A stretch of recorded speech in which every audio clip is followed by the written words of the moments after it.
I think there are levels of consciousness. There's what I call ordinary human consciousness or ordinary human awareness.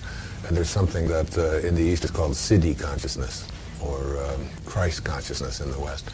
Ordinary human consciousness is a consciousness in which I identify who I am on the basis of what I'm doing, what I accomplish, how much I collect, who I'm better than, and so on. A key word there is separation. That is, there's you and there's me, and where you stop and where I start is what divides us, what separates us. Then there's another kind of consciousness, which is one in which says, like the Native Americans used to say, no tree has branches so foolish as to fight among themselves. There's an awareness that there's a oneness, that we are all connected, that on a round planet there's no choosing up sides, that all of us are connected in some way that's perhaps invisible, that we can't see with our eyes or our senses, but we can feel with our hearts.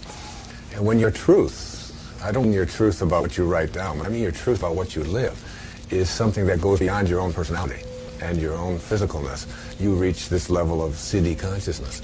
And it is here where in the New Testament it says through St. John, quoting Jesus, that even the least among you can do all that I have done, and even greater things. But how can a person truly practice consciousness of spirit, if that's what you mean? Yeah, consciousness of spirit is to treat everyone out there as if they are connected to you rather than as if they're separate from you. Your separation from each other, you begin to eliminate. Your separation from the planet, that you're not on this planet to push it around, that are connected to everything that, if God is that which is everywhere at once, not a person but a presence that is in all things, that means there's no place that God is not. And if there's no place that God is not, then God is in you and also in all that you would like to attract into your life. And so consciousness is realigning your inner attention with this awareness that you are connected to everything. There was a story of a guru who was just a little child in India, and everyone knew that he was an incarnation of God. I mean, he was living at this, what they call an avatar level.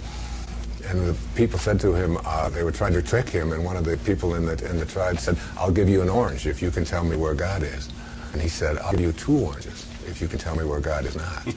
There is no place that God is not. Once you know that, you are connected to God. We were talking off camera before about this great teacher in India, in Puttaparthi, named Sai Baba, who has this gift of manifestation, materialization, just to move his hands. And it's called the gift of fish and loaves in the New Testament, where you think about feeding people and food just appeared.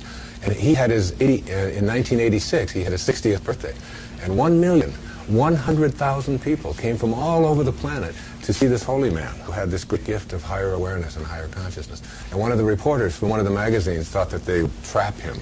And they asked him the question, one of all these people who he had granted an audience to, are you God?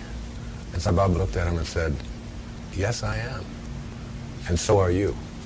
He said, the difference between you and I is that I know it and you don't. Do you know it about yourself? Absolutely. When did you first realize this?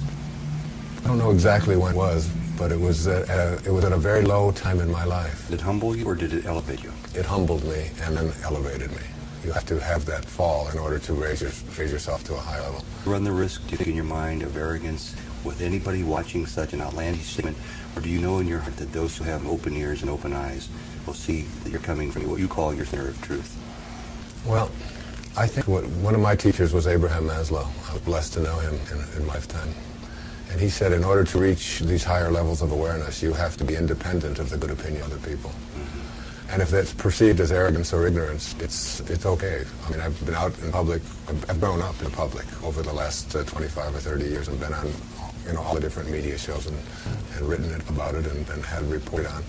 And I found I just can't do it on the basis of what other people think. In this last book that I wrote, The Wisdom of the Ages, I profiled 60 people who were great teachers, from Buddha and Jesus and Lao Tzu to Omar Khayyam and Keats and Shelley and Yeats and Martin Luther King and Mother Teresa, 60 of the greatest leaders, philosophers of all time.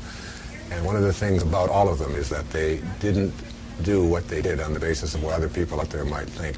They were living, they were detached from outcome. That's what Maslow, these people were detached from outcome. That is, they weren't doing what they were doing because it was going to bring them a reward or because people were going to buy books or because they were going to make a lot of money. They're saying and doing what they did because they felt it in their heart.